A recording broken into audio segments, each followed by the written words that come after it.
को इस पर मत चलाओ। आप जैसे समर्थ के लिए शंखचूड़ को मारना क्या कठिन है, फिर इस महाप्रतापी अस्त्र को इस पर क्यों चलाते हो। आप वेद मर्यादा का नाश न करो। जब तक इसके पास विष्णु का उत्तम कवच और इसकी पतिव्रता स्त्री है, तब तक इसको कोई न तो जरा है न मृत्यु है। इस प्रकार से आकाशवाणी को सुनकर शिव जी ने वैसा ही किया, सूल को रोक रखा। फिर तो शिव जी की इच्छा से श्री विष्णु जी वहाँ गए। उन्होंने वृद्ध ब्राह्मण का वेश धारण कर शंखचूड़ से बैठकर भिक्षा मांगी। शंखचूड़ ने पूछा क्या चाहिए। इस पर उस वृद्ध ने कहा मैं इस प्रकार नहीं मांगूंगा, पहले आप प्रतिज्ञा कीजिए। शंखचूड़ ने प्रतिज्ञा की। ब्राह्मण ने कहा मैं आपका कवच चाहता हूँ। दानवराज के प्राणों से भी प्यारा कवच ब्राह्मण को दे दिया। हरि ने माया से शंखचूड़ का कवच ले लिया। फिर उसी रूप से वे उसकी स्त्री तुलसी के समीप पहुँचे। माया विशारद विष्णु ने देवता के कार्य के लिए उसके साथ शक्ति से विहार किया। फिर तो शिव जी को अवसर मिला। उन्होंने विजय नामक एक प्रज्वलित त्रिशूल उठाकर शंखचूड़ पर चला दिया। उस शूल से उसका श्रृंगार कर दिया। आकाश में धूमधाम भी बजने लगी, गंधर्व की नर गाने और अप्सराएं नृत्य करने लगी। शिव जी के फूलों की वर्षा हुई और मुनिगण शिव जी की प्रशंसा करने लगे। शंखचूड़ राजा भी शराब से मुक्त हो अपने पूर्व रूप को प्राप्त हुआ। उसकी हड्डियों से एक प्रकार की शंख जाति पैदा हुई, जिसका जल शिव जी को छोड़ शिवी पर चढ़ाना गाय है। विशेष विष्णु और लक्ष्मी को तो शंख का जल बहुत ही प्रिय है। पश्चात उमा सहित नंदीश्वर पर चढ़कर शंकर और गणों सहित शिव जी अपने लोक को गए और अंत में देवता भी स्वस्थता को प्राप्त हुए। शंकर जी का यह सुखदायक चरित्र सब दुखों को हरने वाला, लक्ष्मी देने वाला और सब कामनाओं को पूर्ण करने वाला है। बोल शंकर भगवान की जय। तुलसी श्राप वर्णन। शंखचूड़ का रूप धर तुलसी सम्मुख जाए, पतिव्रता के श्राप ते पत्थर रूप धराए। व्यास जी बोले हैं मुनि, विष्णु जी ने तुलसी में अपनी शक्ति का आगान कैसे किया है, मुझसे के। सनत कुमार जी बोले देवता के कार्य करने वाले नारायण ने शंखचूड़ का रूप धारण कर ही रमा के साथ रमण किया। इस कार्य में पिता शंकर और माता पार्वती की आज्ञा पालन करना भी उनका धैर्य था। और आकाशवाणी से प्रेरित होकर विष्णु जी ने उसे कवच को ग्रहण किया तथा ब्राह्मण का रूप त्याग कर शंखचूड़ का रूप धारण कर वे शीघ्र ही तुलसी के पास जा पहुँचे।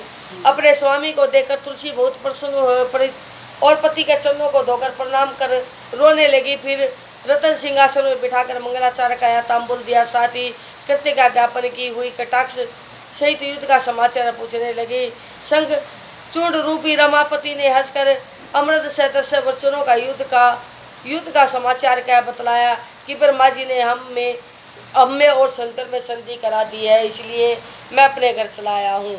और शिव जी सी लोक को चले गए। ऐसा कहकर जगतपति के शयन कर उसके साथ विहार भी किया।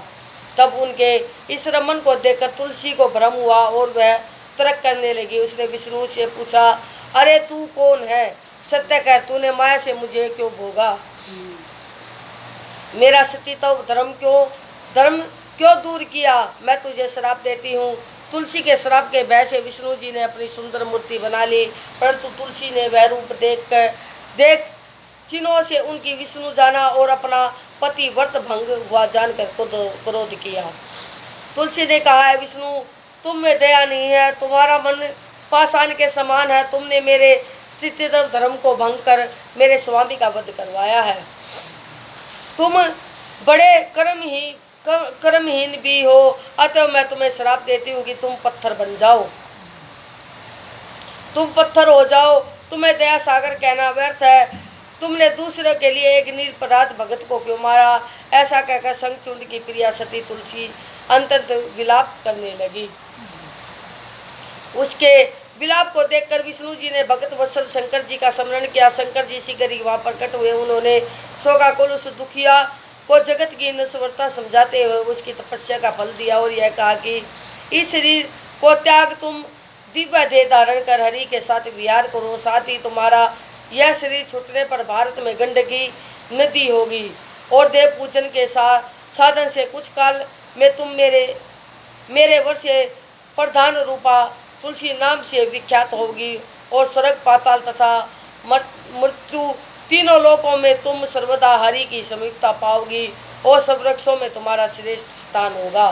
तुम दिव्य रूप धारण कर सर्वदा हरि के अंश में और क्षीर सागर की पत्नी होगी। तुमने जो हरि को श्राप दिया है तो उसके प्रभाव से तुम गंडकी के तट पर ये हरि पाषाण रूप में स्थित रहेंगे। वहाँ पहने दांतों वाले करोड़ों कीड़े उस शिला को छेद कर उसमें चक्कर बना देंगे और उसका नाम शालिग्राम होगा। इस प्रकार समझाकर शिव जी अंतर ध्यान हो गए। तुलसी प्रसन्न हो उस देह को त्याग दिव्य देह को प्राप्त हुई। कमलापति उसके साथ बैकुंठ को गए और वह गंडकी नदी होकर बह चली। विष्णु जी उसके तट पर पत्थर हो गए। उस पत्थर में कीड़े अनेक प्रकार के छिद्र कर देते हैं और जो पत्थर जल में गिरता है वह बड़ा पुण्यदायक होता है। विष्णु जी के माध्यम से यह आख्यान बड़ा ही भक्ति मुक्तिदायक है। ऐ मुने यह सब तो मैंने तुमसे कहा, कहिए अब इसके आगे आप और क्या सुनना चाहते हैं।